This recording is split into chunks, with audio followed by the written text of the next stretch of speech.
Oi, tudo bem? Meu nome é Lidiane, eu sou professora do Catálise e eu estou aqui para corrigir com vocês a questão número 28. Já fizemos a correção desde a primeira de língua inglesa, então já foi 26, 27, 25, né? Também começa na 25 e agora a gente vai fazer a 28, tá? Lembrando nas dicas que eu sempre dou para os nossos queridos alunos, sempre comece a resolução de uma questão de língua inglesa lendo o enunciado e não o texto. Os textos de língua inglesa, a gente está acostumado com textos no ITA que são chatos. São textos científicos sobre temas que a gente não conhece muito, né?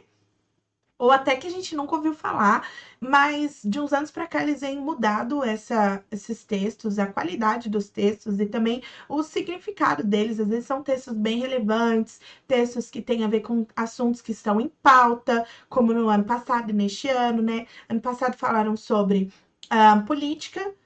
Questões sobre as questões eleitorais, né? E também falaram sobre a Semana de Arte Moderna, porque ano passado completamos 100 anos, né? Esse ano sentimos que os textos estão mais abordando mais o assunto sobre preconceito.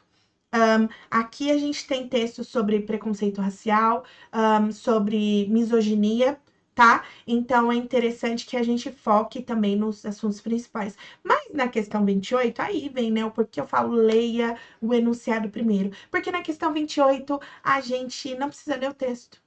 Porque a pergunta é de gramática e são palavras que é aplicadas ao texto. Se você tiver alguma dúvida, você poderia ler o texto para confirmar a sua dúvida. Mas aqui, se você não ler o texto também, você souber o que quer dizer cada coisa ali, você consegue resolver numa boa. Tanto que essa questão 28, eu anotei aqui, eu caracterizei ela como uma questão fácil, tá? Se você tem o conhecimento sobre os sufixos e prefixos. Então, ele fala assim, né? E dentro da prova do ITA 2024, esse foi o primeiro enunciado que apareceu em língua portuguesa, porque até então tivemos 3 enunciados em inglês, tá? Aqui na 28 ele tá falando, no trecho do terceiro parágrafo, as a portrait of Salvador, it is still relevant and reveals our deep inequalities, o termo sublinhado contém um prefixo de negação. Assinale a alternativa que apresenta o termo que não contém prefixo de negação.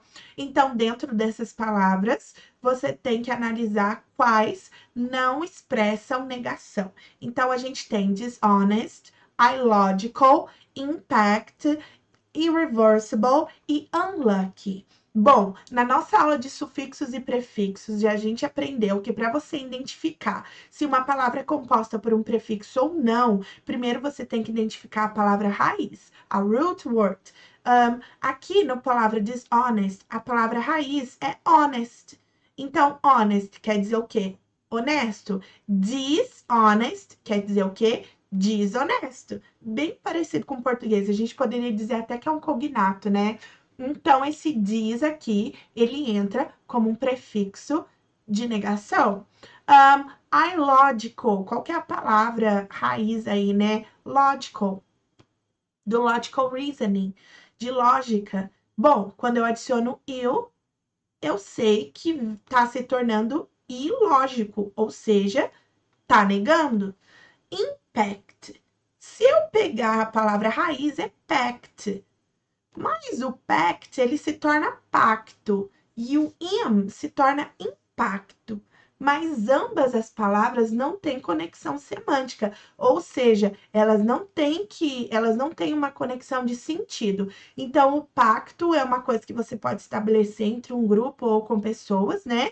E o impacto não é a falta de estabelecer algum tipo de, não sei, sociedade, eu não sei escrever o pacto, né? Mas aqui a gente já sabe que não contém um prefixo de negação, porque o impact, ele não tá sendo como prefixo. Ele é a palavra em si, tá? Mas vamos confirmar nossas alternativas, né? Porque vai que eu tô errada. Irreversible, reversible, né?